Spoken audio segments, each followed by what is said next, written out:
Damai sejahtera Allah yang melampaui segala akal, itulah yang memelihara hati dan pikiranmu di dalam Kristus Yesus Tuhan kita. Amin.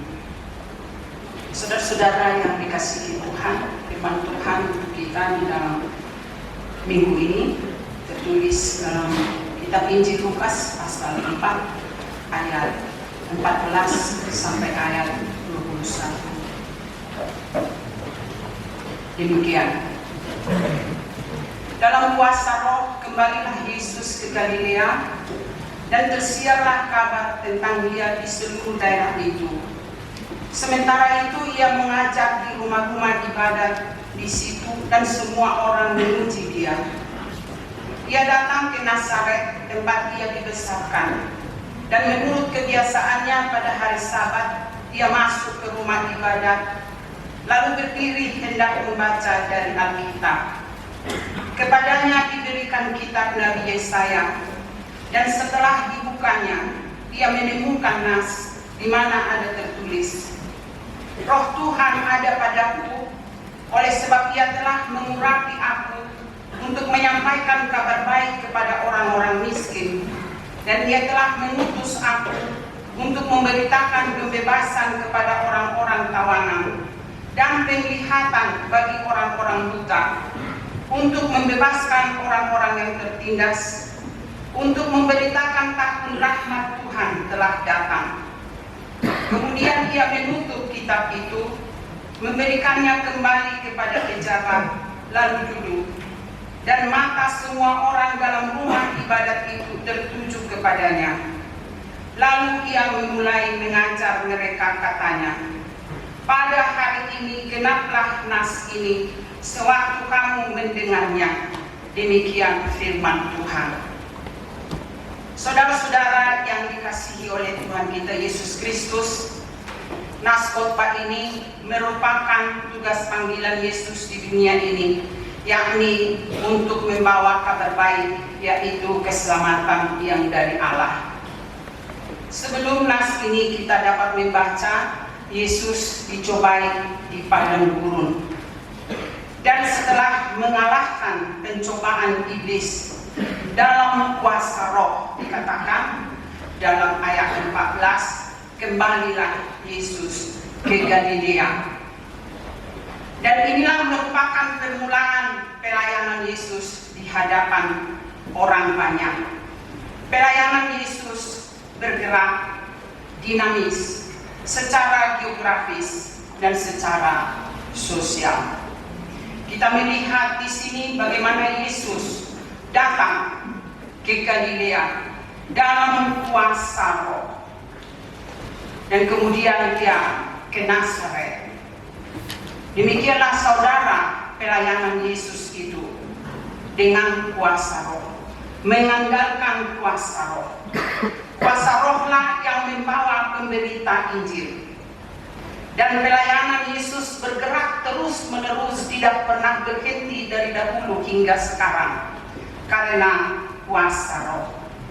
Kuasa Rohlah yang membuat pekabaran Injil itu berbuah hingga sekarang, sehingga kita pun dapat percaya kepada Tuhan, karena pekerjaan Roh membawa orang mampu memikirkan Allah, mampu percaya kepada Tuhan, dan mampu melayani Tuhan.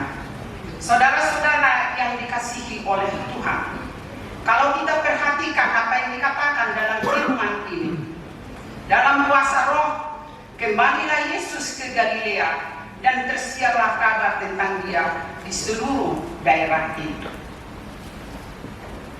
Begitulah pekerjaan Roh membuat kabar baik itu tersiar, membuat nama Yesus dikenal semua orang, dan nama Yesus itu memiliki kuasa melakukan banyak mujizat. Nama Yesus itu dapat memberikan keselamatan, memberikan kekuatan, memberikan kesembuhan, dan memberikan kepada kita pengetahuan, karena Dia mengajar kita dengan firman Tuhan, firman kebenaran itu. Ia mengajar di rumah-rumah ibadat di situ dan semua orang memuji Dia. Kita dapat melihat orang yang dikuasai oleh Roh Tuhan akan membuat orang lain percaya dan memuji Tuhan. Pekerjaan Roh Tuhanlah yang membuat orang mengenal Allah dan memuji Tuhan. Ia datang ke Nazaret tempat Ia dibesarkan. Di sini dikatakan bahwa Yesus memiliki kebiasaan pada hari Sabat masuk ke rumah ibadat. Kita tahu bahwa hari Sabat adalah hari perhentian, hari istirahat, dan hari Sabat menjadi hari yang dikuduskan bagi orang Yahudi untuk menyembah Tuhan. Hari peristirahatan ini ditentukan oleh Allah sejak penciptaan. Pada hari ke-7 Ia berhenti dan memberkati. Pada hari Sabat orang Yahudi pergi ke tempat ibadah dan mendengarkan firman Tuhan, belajar dari hukum Taurat. Inilah kebiasaan Yesus yang dikatakan dalam firman ini. Dan kebiasaan seperti inilah yang melahirkan iman percaya. Mendengar firman Tuhan akan membuahkan iman percaya di dalam diri kita. Yesus adalah orang yang dapat dipercaya. Dipercaya oleh Allah dan dipercaya oleh manusia. Kebiasaan Yesus pada hari Sabat masuk ke rumah ibadah. Lalu Dia berdiri hendak membaca dari Alkitab.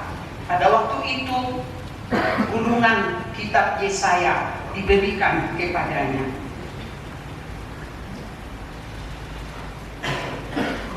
Ini juga merupakan suatu sikap saudara-saudara.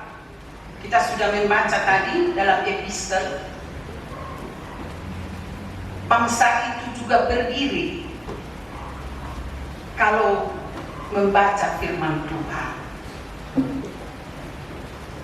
Mereka menghormati firman Tuhan dan sungguh-sungguh mendengarkan firman Tuhan. Sikap yang sangat disiplin. Seperti kalau kita merayakan 17 Agustus membaca Pancasila, yang membaca itu berdiri tegak. Begitulah orang Yahudi di dalam rumah ibadat membaca hukum Taurat, membaca firman Tuhan dari kitab para nabi. Yesus melakukan seperti apa yang berlaku dengan sikap yang hormat kepada firman Tuhan yang dibaca.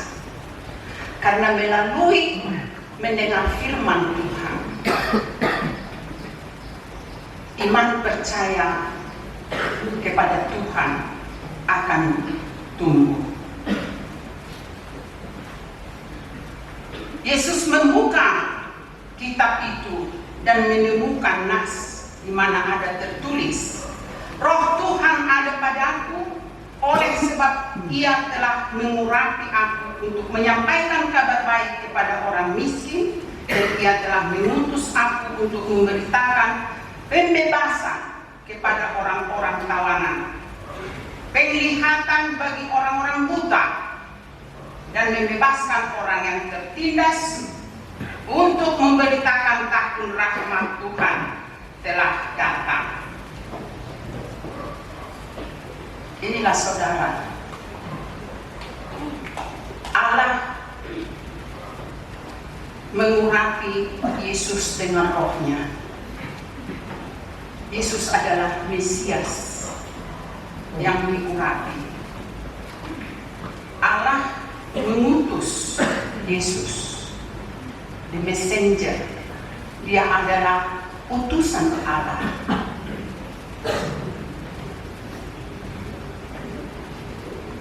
jabatan Yesus itu meyakinkan kita, sehingga kita tidak perlu ragu sama sekali tentang diri Yesus. Yesus adalah Dia yang diurapi Allah, yang menjadi keselamatan bagi kita. Yesus dipercayakan membaca firman Tuhan yang sudah tertutup berabad-abad, katanya, termeterai. Dan ketika Tuhan membaca, dibukalah dan genaplah firman itu.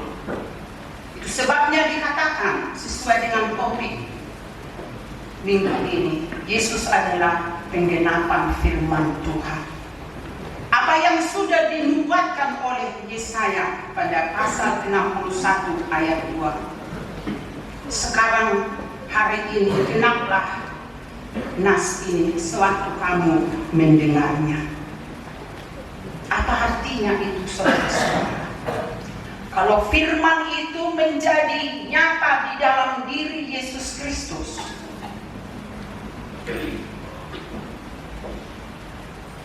Yesus adalah penggenapan firman Tuhan. Yesus do hagogok ni hatai. Kita tahu bahwa firman Tuhan itu adalah hidup dan berkuasa. Maka kita percaya Yesus juga hidup dan berkuasa dalam kehidupan kita. Roh Tuhan ada padaku, kata Tuhan Yesus, sebab Ia telah mengurapi aku untuk menyampaikan kabar baik kepada orang miskin. Yesus adalah Mesias yang diurapi oleh Tuhan, kepadanya dicurahkan Roh Kudus, sehingga saudara-saudara, Yesus membawa kabar baik keselamatan dan menyatakan kepada orang-orang yang tertindas, orang-orang yang tertawan, orang-orang yang sakit, bahwa Allah mengasihi mereka. Allah mau menebus mereka yang tertawan, baik oleh dosa, baik oleh perkara-perkara lain dalam hidup ini.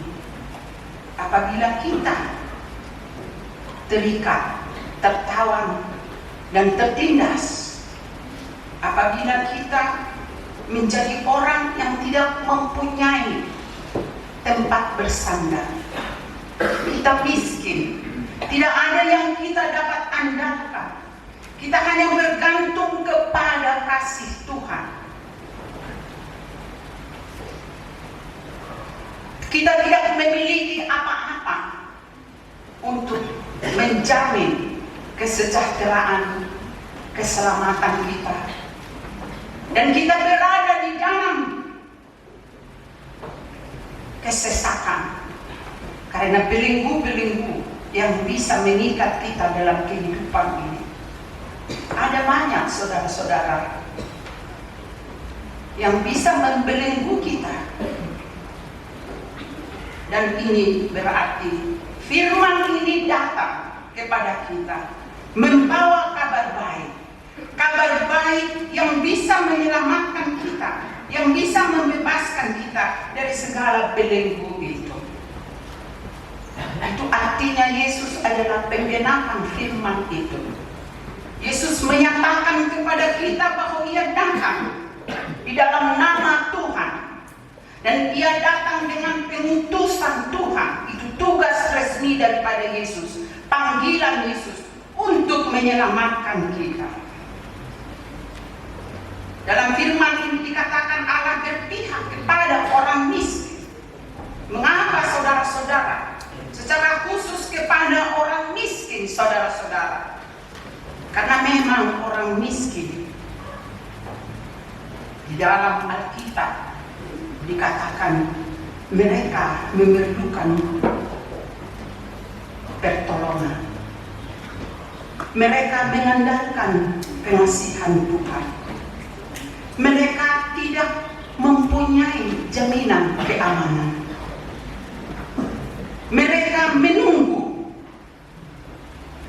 keselamatan daripada janji-janji Tuhan. Mereka tidak pernah membesar-besarkan persoalan hidup mereka, tetapi mereka menyerahkan diri kepada Tuhan, dan tanpa banyak tuntutan, tidak pernah bertele-tele, mereka menyambut tawaran keselamatan yang daripada Tuhan. Sehingga orang miskin dikatakan oleh Tuhan Yesus lebih mudah masuk dalam kerajaan Allah daripada orang kaya. Oleh karena itu ada juga orang-orang saleh di dunia ini melepaskan harta bendanya dan rela menjadi miskin supaya dia memperoleh kasih karunia Allah dengan lebih mudah daripada terikat dengan harta benda di dunia ini. Oleh karena itu saudara-saudara yang dikasihi oleh Tuhan, bukan berarti bahwa Tuhan tidak mengasihi mereka yang memiliki harta benda,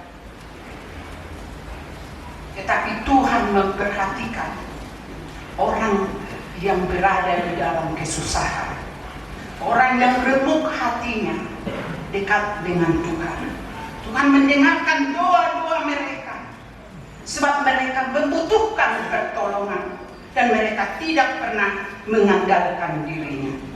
Saudara-saudara yang dikasihi oleh Tuhan, inilah kabar baik Injil keselamatan itu yang disampaikan oleh Tuhan Yesus. Kalau kita mengingat siapakah kita sebenarnya di hadapan Tuhan dan di hadapan orang. Jika tidak ada keselamatan, apakah kita dapat seperti ini sekarang, berada belajar di tempat ini, bekerja di tempat ini, melayani di sini?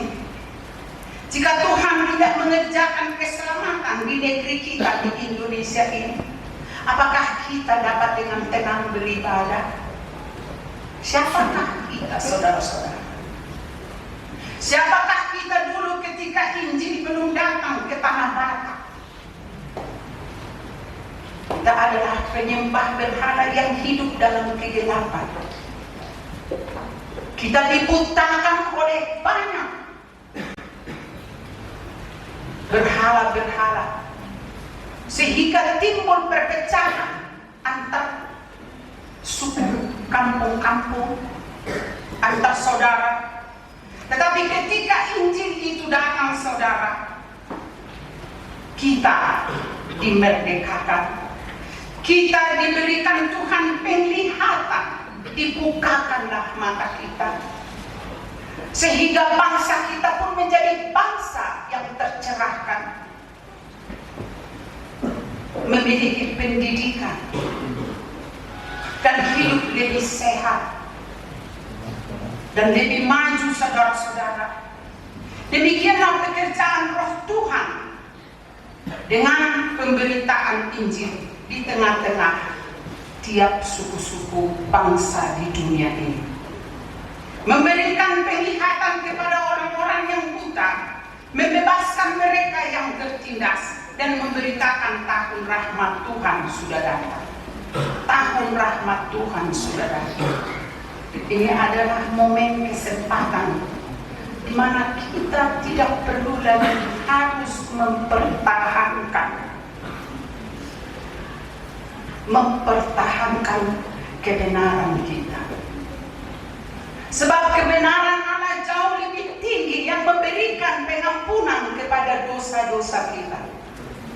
Tahun rahmat Tuhan sudah datang, di mana Tuhan tidak pernah lagi memperhitungkan dosa-dosa kita dan kesalahan kita, tetapi Tuhan menyambut kita, siapapun kita. Marilah kepadaku, hai kamu yang berbeban berat, kata Tuhan Yesus dalam Matius. Aku akan memberikan kelegaan kepadamu. Janji Tuhan kepada kita, Dia akan memberikan sukacita, kelegaan. Mungkin kita memiliki banyak sekali beban. Mungkin kita juga memiliki dosa, Tetapi Tuhan tidak memperhitungkan itu, saudara. Tahun rahmat Tuhan telah datang. Dan bukan hanya kepada kita, saudara-saudara. Tahun rahmat Tuhan itu kepada semua orang.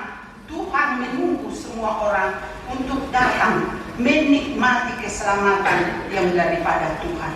Inilah Injil, proklamasi pembebasan itu, keselamatan itu.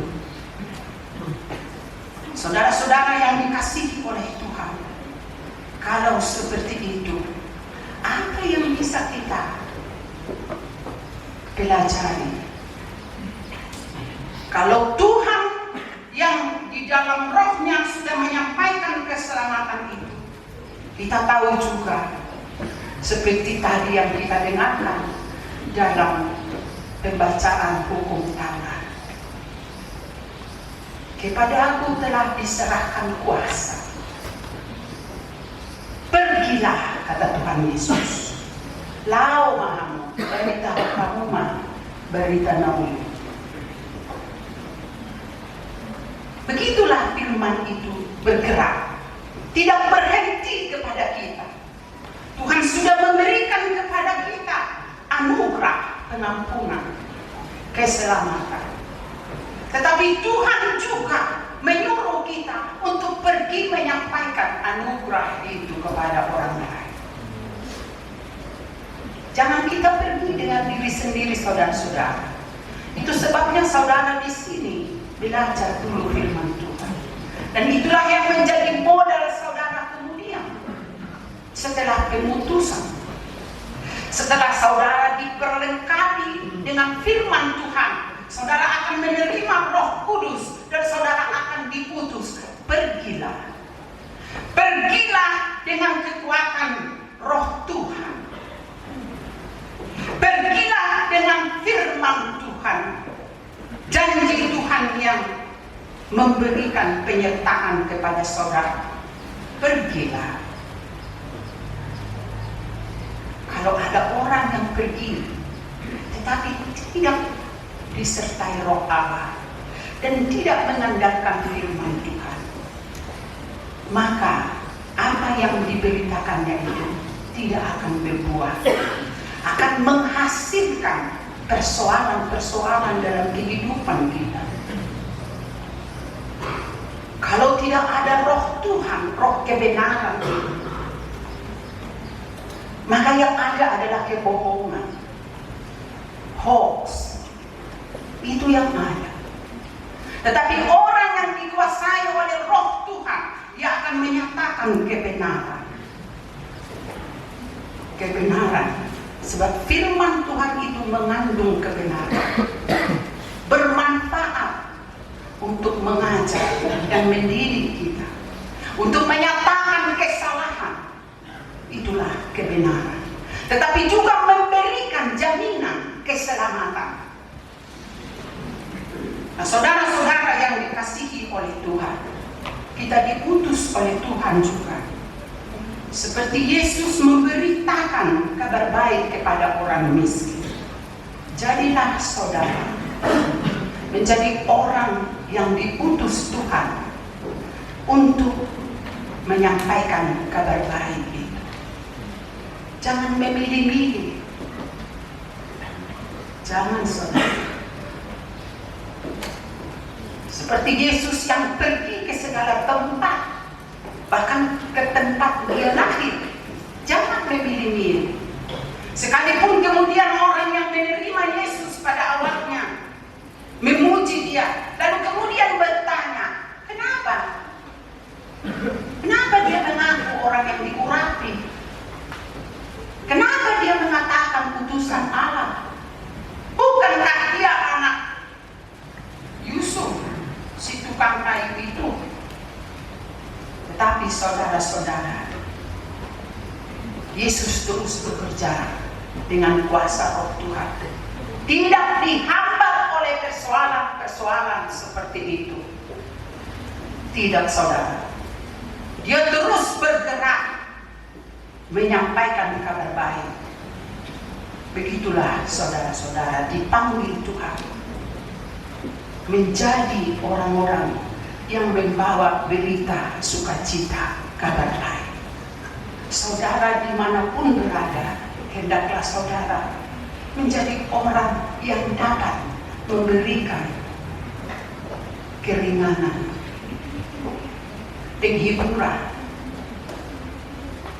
pertolongan, penguatan. Jadilah saudara. Tetapi bagaimana supaya saudara bisa demikian, saudara-saudara? Tidak bisa dengan diri sendiri. Anda tidak bisa menghempang tantangan di depan dengan diri sendiri. Tetapi Anda bisa dengan kekuatan firman Tuhan dan kuasa Roh Tuhan. Seperti Yesus sudah mengalahkan pencobaan iblis di padang gurun. Roh Tuhan datang menolong pelayanannya, sehingga kabar baik itu sampai kepada kita hingga di sini sekarang. Marilah saudara-saudara percaya kepada Yesus, mengandalkan Tuhan Yesus. Dan marilah saudara-saudara ikut di dalam tugas dan pelayanan, membawa kabar baik Injil keselamatan itu kepada orang yang terutama membutuhkan. Saudara dipakai Tuhan dan percayalah. Jangan lihat kemampuanmu, jangan lihat dirimu, tetapi lihatlah kemampuan Roh Allah bekerja di dalam dirimu. Ketika kamu seperti Yesus membiasakan diri beribadah, belajar firman Tuhan, mendengar firman Tuhan, percayalah, disitulah Roh Kudus bekerja, membentuk kamu menjadi orang yang mampu dipakai Tuhan, menjadi pembawa keselamatan, yang bisa memberikan penghiburan, penyembuhan, dan pertolongan. Terpujilah Tuhan yang memberikan tugas pekabaran Injil itu kepada kita pada masa ini dan seterusnya.